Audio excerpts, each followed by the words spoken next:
And I'm outraged, I'm sickened, and I'm saddened by the way Shedeur continues to be treated in the National Football League. Now by those sorry-ass Browns and sorry-ass Kevin Stefanski. I understand in a situation like that, when it comes to the 3s and 4s that you're playing with that aren't going to be on the squad and not going to make the team, give your quarterback a chance. Okay, you know what? You know they can't hold up that long? Let's play quick game. Let's play quick game just to get Shedeur in the goddamn rhythm. But no, you come out, calling regular offensive plays. When they're at practice, Shedeur Sanders is not their priority. When he is at practice, he was staying hours beforehand, leaving hours later. Shedeur Sanders wasn't just tossed into the game last night, he was dropped into a no-win setup. Nothing about it felt accidental. From his first snap, it looked like one player against the entire machine. The Cleveland Browns, led by head coach Kevin Stefanski, seemed intent on cooling the hype and slowing his momentum. Instead, the plan backfired. The performance and the circumstances around it have sparked a wave of scrutiny, with analysts and reporters now calling out Stefanski and the Browns front office for engineering a preseason situation that stacked the deck against Shedeur. I'm going to answer this question by saying Shedeur Sanders, and I'm going to tell you why. I think he's being set up to... Stephen A. Smith said from the outset that the entire preseason would be engineered to undermine Shedeur Sanders. He argued that even starting the first preseason game was part of a plan to make him stumble, fueling the idea that he's just a 5th-round pick, and validating the skeptics. Whether that blueprint existed before the games kicked off or not, it didn't stop there. Now, attention has turned to Kevin Stefanski and the Cleveland Browns for placing Shedeur in an unfamiliar system and circumstances that set him up to falter. Garrett Bush echoed that criticism, noting that regardless of how hard Shedeur worked before and after practices, he was never treated as a true priority in their plans. When they're at practice, Shedeur Sanders is not their priority. When he is at practice, he was staying hours beforehand, leaving hours later. Kevin Stefanski doubled down, saying his group was executing and placing the responsibility squarely on Shedeur Sanders for the miscues. When pressed on whether having Shedeur work all week with 3rd and 4th team units contributed to the mistakes, Stefanski wouldn't budge. Rather than acknowledge that first team reps might have better prepared a rookie, he waved off the idea and reiterated that his job is to develop young players. But what kind of development plan withholds meaningful snaps with starters, then drops a promising prospect into live action and expects him to run concepts he's never practiced with them? All of our players, Mary Kay, there's things that we can do better, and there's some good moments out there, but that's what our job as coaches, to develop. Skip Bayless weighed in as well, blasting the Cleveland Browns for their handling of Shedeur Sanders and calling it just about the worst approach imaginable. He said the issues fit a troubling pattern under Kevin Stefanski, with Sanders repeatedly mishandled instead of developed. In Bayless's view, this wasn't a one-off mistake.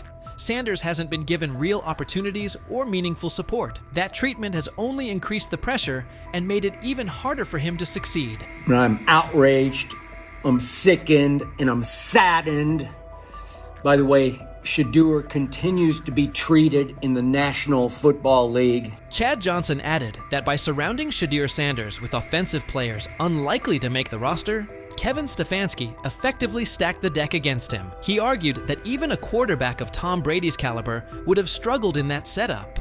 Analysts have echoed the point, putting the blame on the coaching staff for failing to give Shedeur a fair platform to succeed. Ochocinco also warned that critics would soon brand Shedeur a failure and dismiss him as a 5th-string option, while ignoring the core problem, who engineered the situation in the first place. Despite the noise, he framed the backlash as part of a broader effort to drag Shedeur down, noting that some people seem more intent on tearing him apart than acknowledging the circumstances that shaped his performance.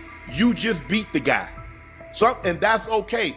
You get paid, he gets paid. Sometimes Ocho just gonna win because Ocho was just the better player. Sometimes the defensive back is gonna win. He wins some, you win more than you lose. Despite the noise, Shedeur Sanders never criticized head coach Kevin Stefanski or anyone else. He put the outcome on himself and focused on what he could control. He acknowledged there was plenty to clean up and committed to doing the work. He framed it as a learning opportunity, refusing to let one preseason outing define him. Like a veteran, he owned the mistakes, recognizing he needed better eye discipline on those designed runs and smarter decisions to keep the offense on schedule. He even took responsibility for every sack, stating they were on him. The response was measured and mature, reflecting his grasp of the position and his readiness to improve. No, I gotta watch the film, honestly. I can't say what it was. It's definitely different places where I could got my eyes in better spots and got to the progressions quicker and regards to anything, so all those sacks, they definitely on me. How long can Shedeur Sanders keep absorbing the blame on his own? How long before the decision makers who've steered this process either stand up for him or at least grant him a fair look? More and more voices around the league see this as deliberate. Shedeur cleared the first gauntlet, but he's still tangled in the same net. That's the core problem. Not one preseason outing, but an apparatus that keeps tilting the field. The treatment of Shedeur Sanders forces hard questions about fairness, opportunity, and bias in the NFL. Despite the obstacles placed in front of him, he's responded with poise, owning his performance, identifying areas to improve, and committing to growth. But the larger issue isn't his willingness to learn, it's the structure around him that keeps narrowing his margin for success. His experience with the Browns, being dropped into situations where failure felt pre-written, points to deeper systemic habits. Young players, especially those who don't fit a preferred narrative, get boxed in, judged early, and developed late. This isn't only one quarterback story. It mirrors what countless prospects face when perception, politics, or preconceived roles outweigh on-field evaluation. As analysts and commentators continue to spotlight what's happening, it's clear the conversation about Shedeur Sanders has moved beyond a single depth chart debate. It's about dismantling baked-in biases and delivering a truly even playing field. Shedeur's resilience is real and admirable. The unanswered question is whether the system will evolve fast enough to let players like him do more than survive so they can finally thrive. What do you think? So he says, this is exactly what he says. I'm told the footage of Shedeur Sanders meeting with the Giants is so bad that both the Browns and the Sanders family have threatened legal action if it is What in the NFL is happening right now? The New York Giants just leaked a draft interview recording with Shedeur Sanders, and fans are completely freaking out. Did Shedeur take some shots? Did the Giants forget what the word confidential means? Or did someone accidentally hit reply all on something that was supposed to stay locked away? Get ready, because this roller coaster involves hot mics, bad takes, and a whole lot of drama. What happened with Shedeur on draft night to make him fall to the 5th round, and them talking about the Giants coming out with all that information talking about Shedeur did bad, bombed the interview, all that type stuff. We all know my last video when I talked about the interview tape about Shedeur did not get a playbook. The NY Giants, in true Stonewall fashion, dropped a carefully trimmed clip from their highly sought-after interview with Shedeur Sanders, then quickly locked everything else away like it was top-secret intel.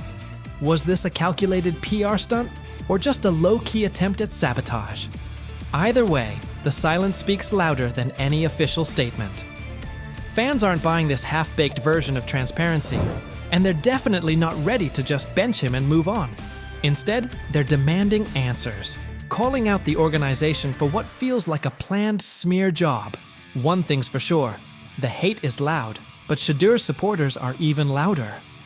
There was another team that he sat down with. What do you mean it didn't go well after that? So, he was pissed that they did that to him. They did that to him. He counter-confronted the them. Same thing they do to every other quarterback prospect. They did that to him. They slide in a mistake to see if you catch it. Right. And so because you're the quarterback. But he didn't take it as a correction. He took it as like he got pissed off. Yeah, and it's like so here's another one. So another one was, he throws a bad interception, and it was a deep throw early in the game, and he comes back and they go in the meeting, they show the interception. Let's just call it like it is. The Giants have perfected the tease. They've basically turned "We've got more, but we're not sharing it" into a comedy act, and the joke's on them. It's like they're standing center stage, booing themselves. "Oh, you want more? Too bad. We're guarding it like Grandma's secret lasagna recipe." Congrats, Giants. You've officially become the talk of TikTok, X, and even Aunt Barbara's Facebook. Yep, the holy trinity of online outrage. This whole thing screams drama, screams petty, and definitely screams PR disaster in a fitted cap. Just release the full tape before fans start pulling up to headquarters with pitchforks. And popcorn. GM is getting fired. The GM, who is that nigga that Jaden Daniels. The GM is on film that the nigga's son, the nigga asked his son last draft, "Yo, who you think I should pick?" His son like, "Yo, you need to get the Jaden Daniels nigga, B." This is what his son, it's on tape. "You should go Jaden Daniels." He laughing at his son. And all right, cool, get Jaden Daniels. I don't even know how that tape got out. I wouldn't have let the shit get out personally. Meanwhile, Shedeur, the latest poster boy for maybe the Giants don't like talent unless it's dressed in blue and red confetti, is soaking it all in like it's just another day at practice. And here's the best part of the irony. The Giants tried to label him as all hype, no substance, a paper tiger. But instead, they accidentally turned him into the hottest name being mentioned by every sports analyst out there. They tried to bury the story, but somehow ended up stamping it in bold. It's the classic case of ignoring a trending conversation for so long that sure, people get annoyed, but at the same time, they keep your name alive better than your own PR team ever could. It's funny. New York Giants, where these tapes at? You hear me? Because if Shedeur Sanders was so unprofessional, y'all would have leaked the tapes for the whole world could see, right? Because understand, it's a lot of he say, she say. But one thing I do know, as a young black man growing up in this world, being straightforward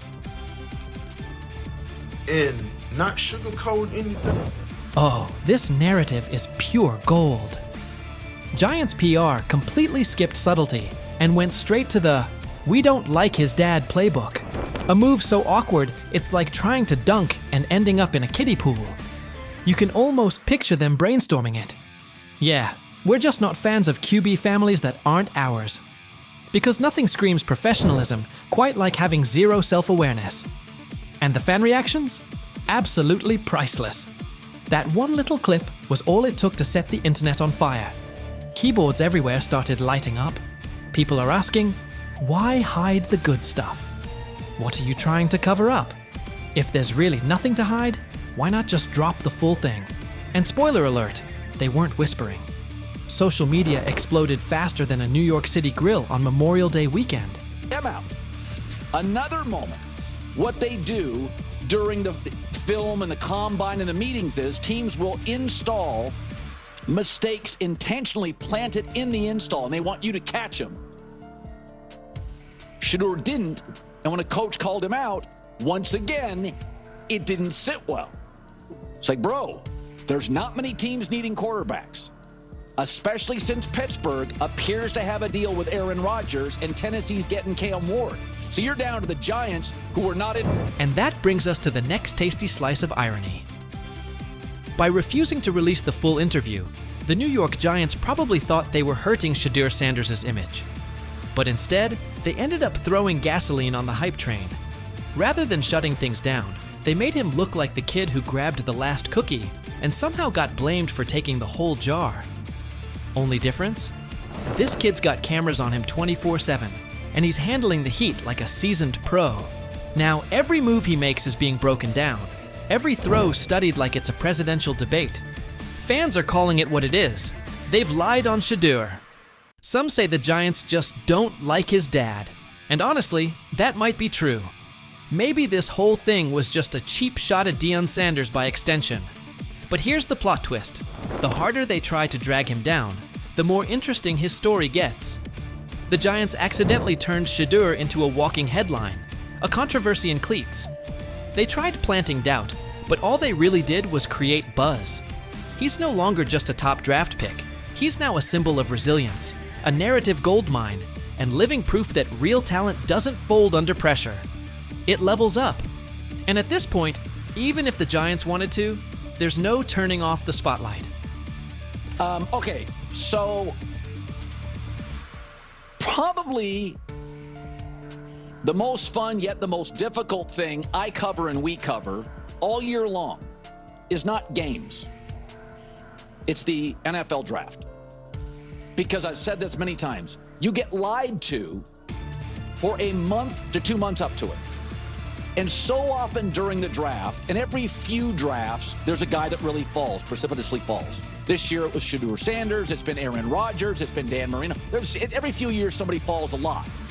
And so, but those stories don't come out until like the fall and after. Let's not overlook the fact that the hate is so strong, you could bottle it up and sell it as radioactive cologne.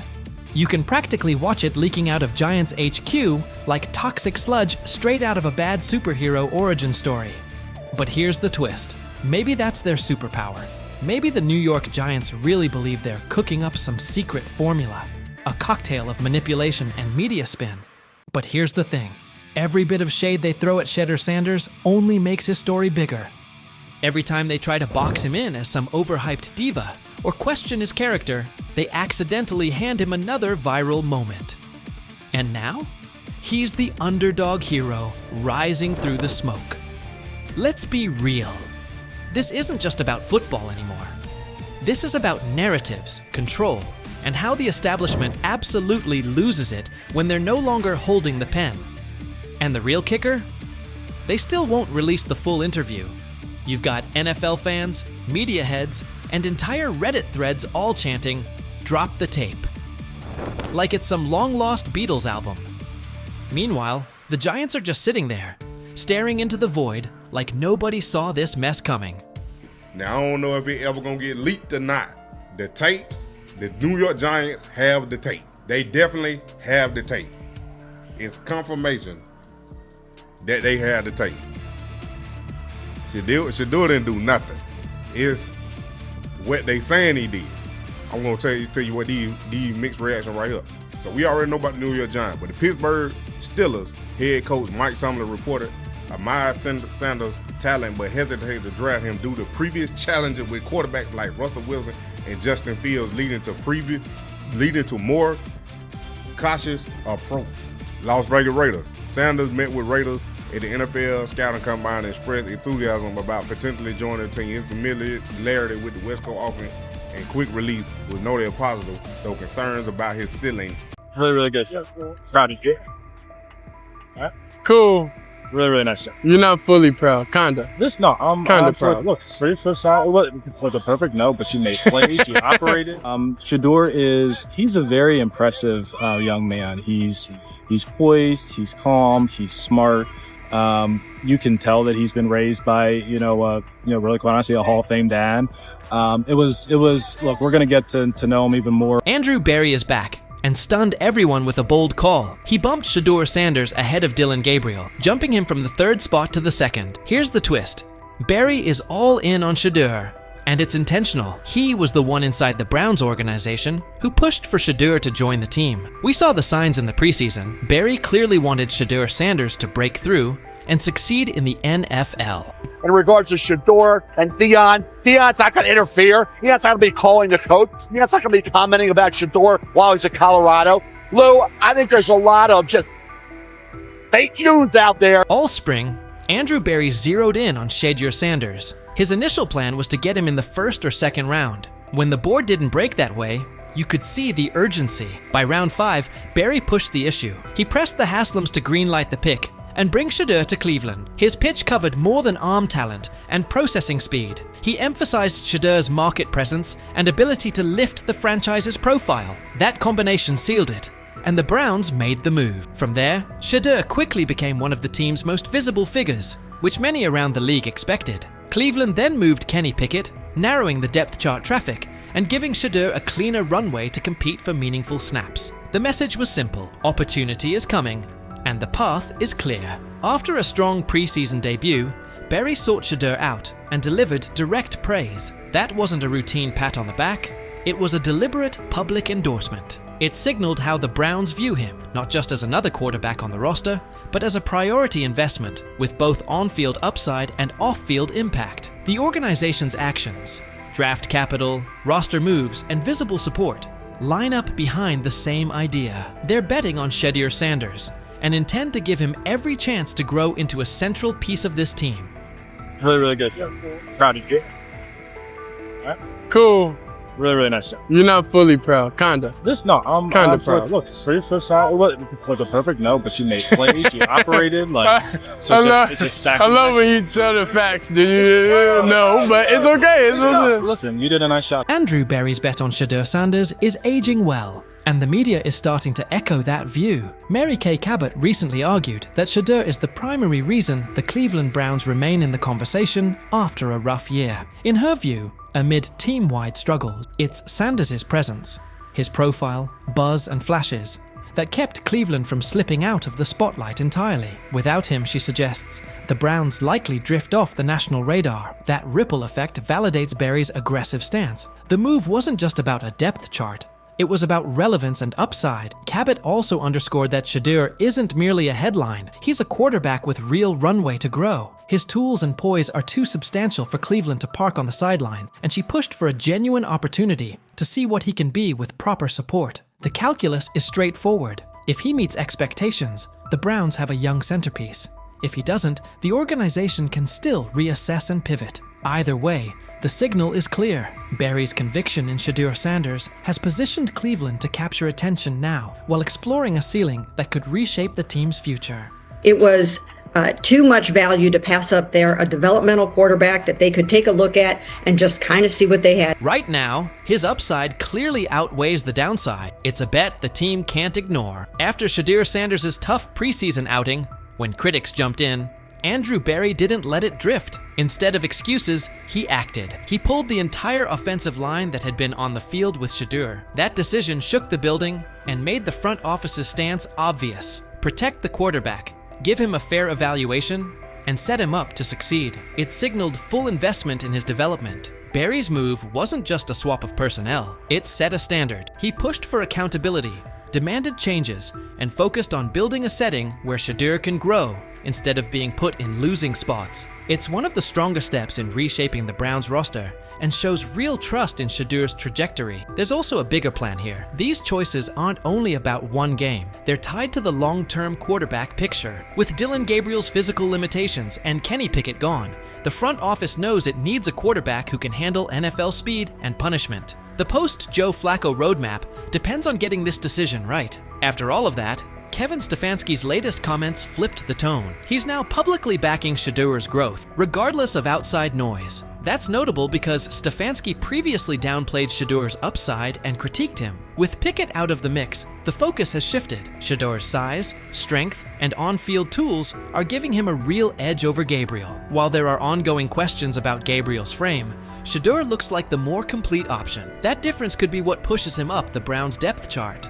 I don't concern myself with outside type of things, but I'm committed to his development, just like all of our rookies. So we'll continue to focus on getting our guys better, and that's what we'll stay committed to, and that's what's important to me. TJ Houshmandzadeh has weighed in too, saying the heat on Kevin Stefanski is rising, and a lot of it stems from Andrew Berry's aggressive choices. Houshmandzadeh pointed out that the microscope on Cleveland's quarterback plan is getting sharper, leaving Stefanski with little room for error. His warning was direct. If Stefanski keeps capping Shedeur Sanders' role or downplaying his importance, it could put his job at risk. With the front office and fan base tracking every move and Berry firmly behind Shedeur, any attempt to slow him down could push Stefanski onto the hot seat. Bottom line, Berry's steadfast backing of Shedeur Sanders now defines the Browns' quarterback landscape, and the ripple effects are everywhere. From the early draft push to the decisive preseason calls,